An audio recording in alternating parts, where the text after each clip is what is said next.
Buenos días a todos. Mi nombre es Eduardo Álvarez, soy presidente de la Asociación Civil Perspectiva Infancia y me voy a permitir leer lo que traje preparado para ser más claro. Honorables ministras y ministros de la Suprema Corte de Justicia de la Nación, a raíz de un accidente llevo casi 2 años como persona con discapacidad, sin poder caminar bien, y más de 4 años luchando por los derechos de la infancia, sin saber el paradero de mi hijo. Ambas situaciones altamente retadoras me dieron un regalo de vida: luchar a favor de los derechos humanos, especialmente de quienes son verdaderamente vulnerables y siguen invisibilizados por la justicia. Me refiero a las niñas, niños y adolescentes de nuestro país, especialmente a los niños discapacitados.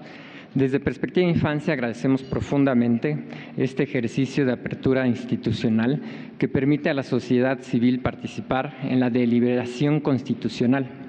En México, según el INEGI, hay 2.6 millones de niñas, niños y adolescentes que viven con alguna discapacidad. Por ejemplo, ese número duplica la población de Belice. Este grupo altamente vulnerable enfrenta una discriminación estructural y muy grave, y múltiples barreras que limitan su acceso a la educación, a la salud y sobre todo a la justicia. La discriminación múltiple que sufren por su edad y por su discapacidad los coloca en una situación de extrema vulnerabilidad, enfrentando situaciones que con certeza violan sus derechos humanos más básicos. Respecto a la acción de inconstitucionalidad 182/2020, no mencionaré artículos específicos a quienes son estudiosos y garantes de nuestra Constitución, aunque sí plantearé las siguientes propuestas. Propuesta 1. Incorporar la perspectiva de infancia como parámetro obligatorio en el análisis de constitucionalidad. Solicitamos que esta Suprema Corte establezca la obligación de aplicar la perspectiva de infancia en el control constitucional de normas generales que impacten a niñas, niños y adolescentes, especialmente aquellos en situación de discapacidad. Recuerden que son 2.6 millones de personas. En este caso, la reforma impugnada regula visitas de supervisión a instituciones donde residen niñas y adolescentes con discapacidad. Invalidar estas disposiciones sin considerar su impacto real podría dejar en desprotección a miles de niñas, niños y adolescentes institucionalizados. Propuesta número 2. Establecer un estándar de escucha previa para niñas, niños y adolescentes con discapacidad. Solicitamos que esta Suprema Corte reconozca que la escucha previa a niñas, niños y adolescentes con discapacidad debe ser exigible cuando las normas impacten directamente sus derechos y que se establezca un estándar claro para su aplicación. No necesariamente tiene que ser un formato público como el de aquí. Ahora hay muchas plataformas tecnológicas que facilitan a grupos vulnerables poderse expresar adecuadamente. Yo personalmente lo he hecho en sesiones de innovación, que también a eso me dedico. Sin duda, la falta de escucha en normas que regulan su vida institucional, como son las visitas de supervisión en orfanatos y hospitales psiquiátricos, constituye una omisión grave. La Corte debe establecer que la participación infantil no es opcional, sino un deber constitucional y convencional, especialmente en contextos de alta vulnerabilidad. Propuesta número 3. Aplicar el principio pro persona y el estándar de no regresividad en derechos humanos para niñas, niños y adolescentes. Solicitamos que esta Suprema Corte priorice el contenido sustantivo de las normas sobre los formalismos procesales, aplicando el principio pro persona y el estándar de no regresividad en el caso de niñas, niños y adolescentes, especialmente aquellos en situación de discapacidad.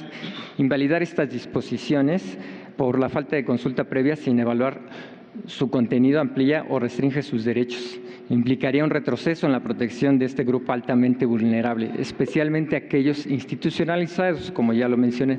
En Perspectiva de Infancia trabajamos para que las leyes, las políticas públicas, las sentencias Prioricen el interés superior de la niñez. Promovemos que toda decisión que afecte a niñas, niños y adolescentes realmente incorpore su voz, su autonomía progresiva y su derecho a una vida libre de violencia. La semana pasada aquí se resolvió la acción de inconstitucionalidad 57/2024, validando reformas que reconocen la violencia vicaria como una forma de violencia exclusivamente contra las mujeres. Desde Perspectiva de Infancia, en el Amicus Curiae que presentamos a esta Suprema Corte, advertimos que la resolución deja en estado de indefensión a miles de niñas, niños y adolescentes que son instrumentalizados por madres agresoras en familias homoparentales o por otros familiares, sin que se les reconozca su innegable vulnerabilidad a ese grupo.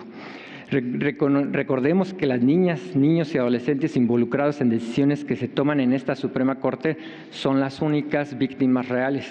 Tan es así que ni siquiera pueden estar aquí sin la presencia de un tutor.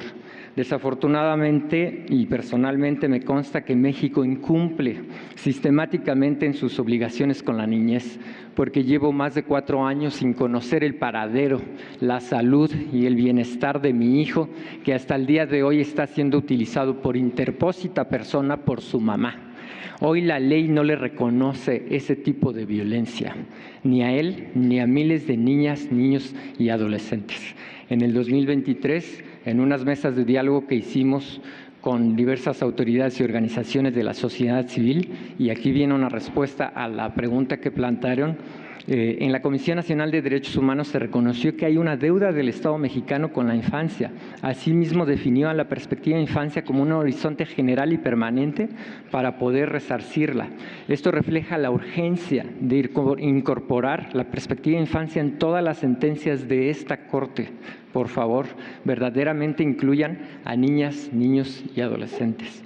Honorables ministros y ministras, como asociación que vela los derechos humanos de niñas, niños y adolescentes, solicitamos respetuosamente a esta Suprema Corte que consolide un criterio que nunca sacrifique los derechos sustantivos de niñas, niños y adolescentes en aras de formalismos o ideologías, que toda resolución que incorpore su voz y su interés superior, que dicho sea de paso, me consta, no ha sido ni superior ni de interés, y que establezca un criterio jurisprudencial claro y garante de su derecho a participar en la construcción de las leyes que impactan para toda su vida. Con esto termino. El Poder Judicial en nuestro país, señores ministros, todavía está en deuda con toda la sociedad mexicana. Permítame cerrar mi participación parafraseando a una ministra que admiro mucho y que el año pasado, cuando dijo la siguiente frase, hizo vibrar mi corazón por lo certero de su diagnóstico. La justicia en México es, y yo agregaría sigue siendo, cara, elitista, desgastante, humillante, lenta, inaccesible, inentendible, abusiva, racista, clasista, corrupta y parcial. Es tarea de todos los que estamos aquí y los que nos ven en los medios poder cambiarlo. Por una justicia que verdaderamente priorice los derechos de niñas, niños y adolescentes, por favor, actúen con perspectiva de infancia. Muchas gracias. Gracias.